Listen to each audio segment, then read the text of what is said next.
welcome back to another video, and today we're going to be talking about the Michigan State Spartans. So let's get on to the video. So last year they lost first number 2 Gonzaga in the Armed Forces Classic, then they lost to number 18 Alabama in the Phil Knight Invitational, and they lost that at Notre Dame in the ACC Big Ten Challenge, which was a surprise to me because they were better and Notre Dame wasn't really that good. And then they lost versus Northwestern, and that was also a surprise. Then they lost first number 3 Purdue and number 1 Purdue at the time, and it changed. Then they lost first Kansas State in March Madness.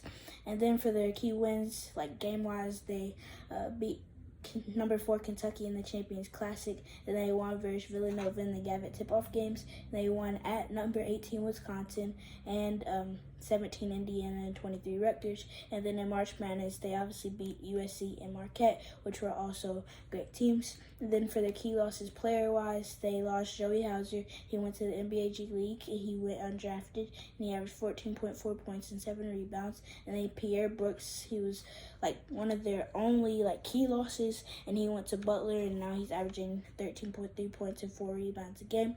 And then for the returners, they got back Tyson Walker, who's been really good for them, and now he's averaging 23 points and 1.8 steals.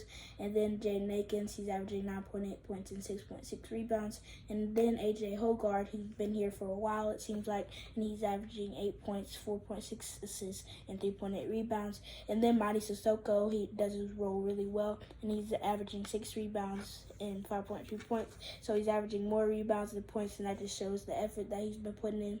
And then Malik Hall, he's averaging 10 points and 5 rebounds. He's like their second best scorer, I think. And then Trey Holloman, he's averaging 6.4 points and shooting almost 54% from 3, and that's really good as a sophomore, I think. And then Carson Cooper, he's also playing his role really well. He's averaging double the amount of rebounds as points, and he's averaging 6.2 rebounds, 3.4 points, and 1.6 blocks. And then for their incomers, like freshmen and transfers, they got Jeremy Fears Jr. He's a 6'2", 4-star point guard from Illinois, and he's been getting some good minutes, and he's been doing really good. And then Xavier Booker, he's a 6'11", 5-star center from Indiana. I'm surprised he hasn't played more, and he's only averaging 2.8 points, but he's not getting a lot of minutes, so I understand. And then Cohen Carr, he's a 6'5", 4-star scrappy power forward, and he's from South Carolina. He's been doing really good and getting some key minutes in good place. And then Garrick Normand, I don't know how to say it, but he's a 6'5", 4-star small forward from Texas, and he hasn't really played this season. And then for their schedule last year, they surprisingly lost to James Madison when they were the 4 seed, and then they beat Southern Indiana, lost to Duke in the Champions Classic, and then beat Butler and Alcorn State in back-to-back games. And then most recently today, they lost versus Arizona in the Acrisure Classic. And then for their upcoming games, like non-con games, they play on November 28th versus Georgia Southern, and then December 16th versus Baylor, and they have some Big Ten games in between that, so I'm not going to say those. I'm only going to say the non-conference schedule.